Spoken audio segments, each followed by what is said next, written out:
India is the biggest producer of milk in the world. पूरी दुनिया में जितना दूध प्रोड्यूस होता है उसमें से 24% मार्केट शेयर इंडिया का होता है।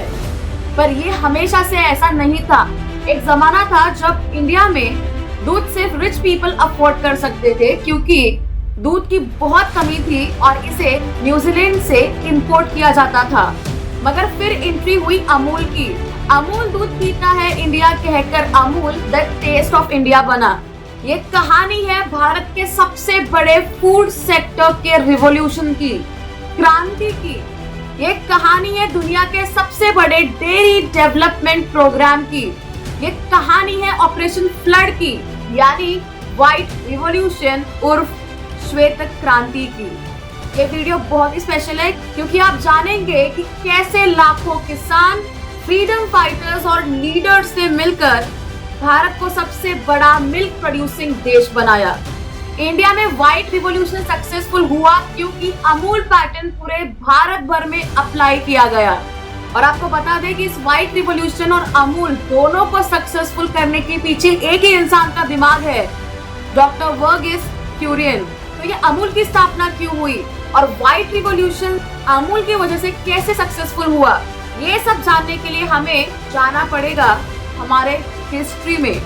सन 1940 1940s के दौर में तो हमारी कहानी शुरू होती है 1940s में, जब भारत में मिल्क मार्केटिंग सिस्टम मिडिलमैन यानी एजेंट्स के थ्रू कंट्रोल की जाती थी।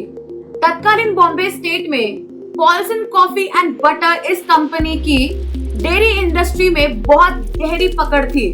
ये कंपनी मुंबई में थी और तब इस कंपनी को गुजरात के आनंद से मिल्क सप्लाई किया जाता था। पर इस कंपनी का किसानों से कोई डायरेक्ट कनेक्ट नहीं था, बल्कि बीच के मिडिलमैन ये सारी डील फाइनल करते थे। ये एजेंट्स किसानों को अपने दूध के बहुत ही कम दाम देते थे और दूध काफी पेरिशेबल होने के कारण, जल्दी से खराब होने की वजह से किसान इसे बेचा भी करते थे। फिर 1945 में तत्कालीन बॉम्बे स्टेट गवर्नमेंट ने बॉम्बे मिल्क स्कीम को लॉन्च किया एंड ऑब्वियसली पॉल्सन कंपनी के साथ ही ये एग्रीमेंट फाइनलाइज हुआ और इस कंपनी की मोनोपोली और भी बढ़ गई। किसानों को इसका कुछ भी फायदा नहीं हुआ और बढ़ते एक्सप्लॉयटेशन के कारण ये सभी त्रिभुवन दास पटेल इनके लीडरशिप में सरदार वल्लभ भाई पटेल इनसे मिलने गए। सरदार पटेल ने इन्हें सजेस्ट किया कि ये अपनी एक मिल्क कोऑपरेटिव सोसाइटी बनाए, जिसमें ये खुद मिल्क को पैस्चराइज कर सप्लाई करे, जिसके लिए इन्हें अपना पैस्चराइजेशन प्लांट एस्टैब्लिश करना पड़ेगा। पैस्चराइजेशन यानी दूध को कम से कम 20 से 25 मिनट के लिए 100 डिग्री से कम टेम्परेचर पर बॉईल करना, ताकि उसमें जो कुछ भी जर्म्स हो, बैक्टीरिया, फंगस, ये सब मर जाए और दूध की शेल्फ लाइफ बढ़े। सरदार पटेल के कहने पर आनंद और उसके आजू बाजू के खेड़ा यानी कायरा डिस्ट्रिक्ट के फार्मर्स ने अपनी ये डिमांड ब्रिटिश गवर्नमेंट के सामने रखी और जाहिर सी बात है गवर्नमेंट ने इस बात को मना कर दिया। और इस कायरा डिस्ट्रिक्ट, जिसे खेड़ा भी कहा जाता है, यहाँ के किसान स्ट्राइक पर चले गए और एक बूंद दूध की सप्लाई ही नहीं होने दी। आनंद और खेड़ा पास पास के ही गाँव है। 15 दिनों के बाद बॉम्बे मिल्क स्कीम के कमिश्नर खुद यहाँ कायरा आए और किसानों की इस डिमांड को एक्सेप्ट कर लिया। और फिर 14 दिसंबर 1946 को त्रिभुवन दास पटेल इनके लीडरशिप में स्थापना हुई Kaira district cooperation milk production unit की, जिसका ब्रांड नेम अमूल है। शुरुआत में तो कायरा के बस 2 गांव के कुछ मुट्ठी भर किसानों ने इसे सपोर्ट किया और दिन के 2 टाइम सुबह और शाम इन किसानों से मिल्क कलेक्ट किया जाता था। दिन का बस 250 लीटर मिल्क कलेक्ट होता था, जो कि पैस्चराइज कर बॉम्बे सप्लाई हुआ करता था।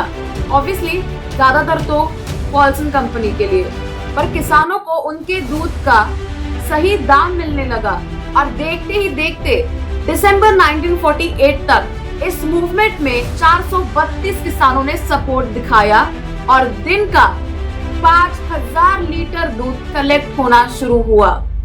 और फिर एंट्री होती है हमारे milkman of India, father of white revolution, doctor Varghese Kurien इनकी, जो कि इसी दौरान अमेरिका के मिशिगन स्टेट यूनिवर्सिटी से डिग्री लेकर भारत लौटे थे। उनकी डिग्री तो फिजिक्स में थी, बट गवर्नमेंट ने उन्हें इस डेयरी सेक्टर में आनंद अपॉइंट कर दिया। और ये टाइमिंग भी काफी सही थी क्योंकि दूध का कलेक्शन दिन ब दिन बढ़ता ही चला जा रहा था, जिसे बॉम्बे सिटी की पॉल्सन कंपनी भी यूटिलाइज नहीं कर पा रही थी। और खास करके बफेलो मिल्क, जो कि विंटर के दौरान तो 3 गुना ज्यादा प्रोड्यूस हो रहा था। इस एक्सेस सरप्लस दूध को कैसे यूज करे, इसके लिए अमूल के फाउंडर त्रिभुवन दास पटेल इन्होंने डॉक्टर क्यूरिन को अप्रोच किया। और डॉक्टर क्यूरिन इन्होंने अपने मिशिगन यूनिवर्सिटी के बैच में HM दयाला इनसे मदद मांगी। दयाला इन्होंने फर्स्ट टाइम भारत में बफेलो मिल्क को, भैंस के दूध को मिल्क पाउडर में कन्वर्ट करके दिखाया। इतना ही नहीं बल्कि इससे कंडेंस मिल्क भी बनाया और अमूल के ब्रांड में और प्रोडक्ट्स ऐड हो गए। इस मिल्क पाउडर बनाने के प्लान को 31 अक्टूबर 1955 को इनॉग्रेट किया, क्योंकि ये डेट सरदार पटेल इनकी बर्थडे है। फिर आगे चलकर अमूल ने चीज प्रोडक्शन भी शुरू किया और नेस्ले जैसे मल्टीनेशनल कंपनी को टक्कर देने लगी। 1958 में गवर्नमेंट ऑफ इंडिया ने कंडेंस मिल्क के इंपोर्ट को बैन कर दिया। साथ ही न्यूजीलैंड से आने वाला बटर से भी बैन कर दिया, ताकि अमूल को मार्केट में और बूस्ट मिले। वैसे अमूल यही नाम क्यों सोचा होगा? इसके पीछे 2 रीजन है। पहला, अमूल ये संस्कृत के शब्द अमूल्या से बना है, जिसका मतलब है प्राइसलेस, अनमोल। और दूसरा, Amul also stands for Anand milk United limited. अभी जरा ये पिक्चर देखिए, इसे देखते ही आप समझ गए कि अमूल की बटरगर्ल है और इसके पीछे भी डॉक्टर क्यूरियन इनका ही दिमाग है, क्योंकि पॉल्सन बटर कंपनी की अपनी एक बटरगर्ल थी जो कि उनके प्रोडक्ट्स पर दिखती थी। तो डॉक्टर वर्गीस क्यूरियन इन्होंने सोचा कि अमूल की अपनी देसी बटरगर्ल क्यों ना हो, और इसे ड्रॉ किया है कार्टूनिस्ट सिल्वेस्टर डिक्यूना इन्होंने। एंड प्लीज, पार्ले जी हो या फिर ये अमूल की बटरगर्ल हो, ये सब फिक्शनल कैरेक्टर है। और अगर आपको सच में वास्तव में ऐसी कोई लड़की दिखे तो ये प्योरली कोइंसिडेंस है। और क्या आप जानते हैं, अमूल अपना 80% रेवेन्यू किसानों के साथ आज भी शेयर करता है। और अमूल का कोई भी शेयर आज तक स्टॉक मार्केट में नहीं लॉन्च हुआ है, क्योंकि अमूल का एम पैसे कमाना नहीं है, बल्कि वो इक्वली डिस्ट्रीब्यूट करना है। अमूल का कोई एक ओनर नहीं है, बल्कि अमूल से जुड़े 36 लाख फार्मर्स इसके ओनर है, यानी 3.6 मिलियन फार्मर्स इसके ओनर है। अमूल का इंडियन मार्केट में शेयर भी काफी बड़ा है। बटर में 85%, पनीर में 80%, आइसक्रीम का 40% शेयर और दूध का 25% शेयर अमूल ने मार्केट में होल्ड करके रखा है। आज अमूल के मोर देन 400 प्रोडक्ट्स है जो कि 50 कंट्रीज में एक्सपोर्ट किए जाते हैं। 2021 में अमूल ने 61,000 करोड़ का रेवेन्यू जनरेट किया था। एंड पैंडेमिक के टाइम, लॉकडाउन के दौरान भी अमूल प्रॉफिट में ही थी। गुजरात में जैसे ये अमूल ग्रो हो रहा था, इसी के पैटर्न के ऊपर गुजरात में और 18 मिल्क कोऑपरेटिव सोसाइटीज बनी, बड़ौदा, महसाना, सूरत में। और ये सारे मिल्क कोऑपरेटिव सोसाइटीज एक दूसरे के साथ कम्पीट ना करे, बल्कि एक साथ काम कर आगे बढ़े। इसीलिए 1973 में Gujarat cooperation milk marketing federation की स्थापना हुई और ये सारे 18 milk cooperative societies including Amul इसके अंडर आ गए और आज भी इनका कारोबार ऐसे ही चालू है। चलो, ये तो हो गई अमूल की सक्सेस स्टोरी, पर आप ये सोच रहे होंगे ना कि इस अमूल की वजह से व्हाइट रिवॉल्यूशन कैसे क्या सक्सेसफुल हो गया, वो भी पूरे भारत में। तो 1964 में भारत के दूसरे प्रधानमंत्री भारत रत्न पंडित लाल बहादुर शास्त्री जी आनंद आए थे। यहाँ के किसानों से मिले, डॉक्टर वर्गीस क्यूरियन, HM दयाला, इन सभी से मिले और इनके इस अमूल के प्रोजेक्ट से काफी इम्प्रेस हुए। दिल्ली रिटर्न जाने के बाद इन्होंने तुरंत ही नेशनल डेयरी डेवलपमेंट बोर्ड की स्थापना की और इसके चेयरमैन बनाए डॉक्टर वर्गीस क्यूरियन इन्हें। और फिर लॉन्च हुआ ऑपरेशन फ्लड और वो इतना सक्सेसफुल हुआ कि दूध के प्रोडक्शन में क्रांति आ गई। इसीलिए इसे व्हाइट रिवॉल्यूशन भी कहा जाता है। इस ऑपरेशन फ्लड के 3 बेसिक गोल्स थे। एक, कि पूरे देश में दूध का प्रोडक्शन बढ़े। दूसरा, भारत के रूरल एरिया में किसानों की इनकम बढ़े। और तीसरा, भारत के सभी सिटीजन्स को अफोर्डेबल प्राइस में दूध मिले। और इस ऑपरेशन फ्लड को 3 फेजेस में लॉन्च किया गया। पहला फेज 1970 से लेकर 1980 तक चला था, जिसमें सिर्फ गुजरात के 18 मिल्क कोऑपरेटिव सोसाइटीज ने पार्टिसिपेट किया, बट फिर भी वो सक्सेसफुल रहा। और 1980 में जब प्रिंस चार्ल्स, अभी तो वो किंग बन चुके हैं, वो जब इंडिया आए थे, तब इन्होंने अमूल के प्लांट को विजिट किया था। पहले फेज की सक्सेस देखकर दूसरे फेज में, जो कि 1980 से 85 तक था, तब 18 नहीं बल्कि 43,000 मिल्क कोऑपरेटिव सोसाइटीज बनी और उन्होंने पार्टिसिपेट किया।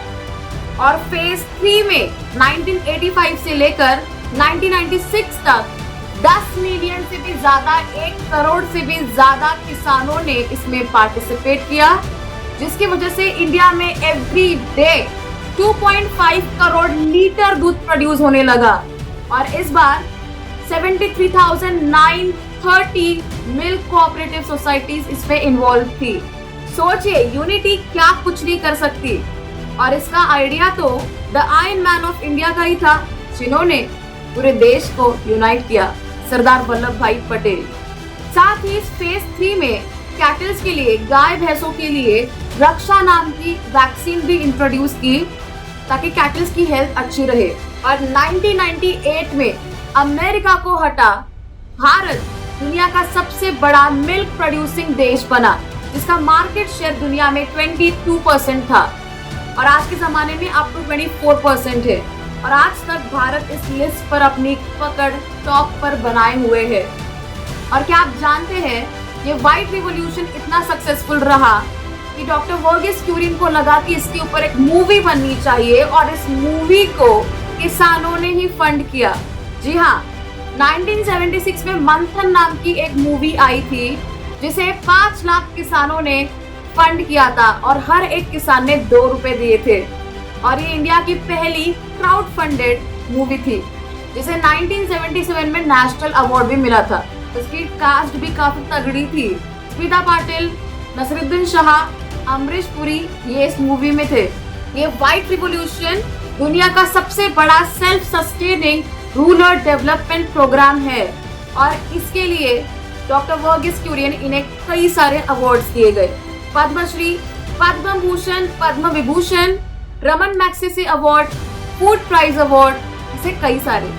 तो ये थी कहानी अमूल की, और कैसे इसने भारत को दुनिया का सबसे बड़ा मिल्क प्रोड्यूसिंग देश बनाया।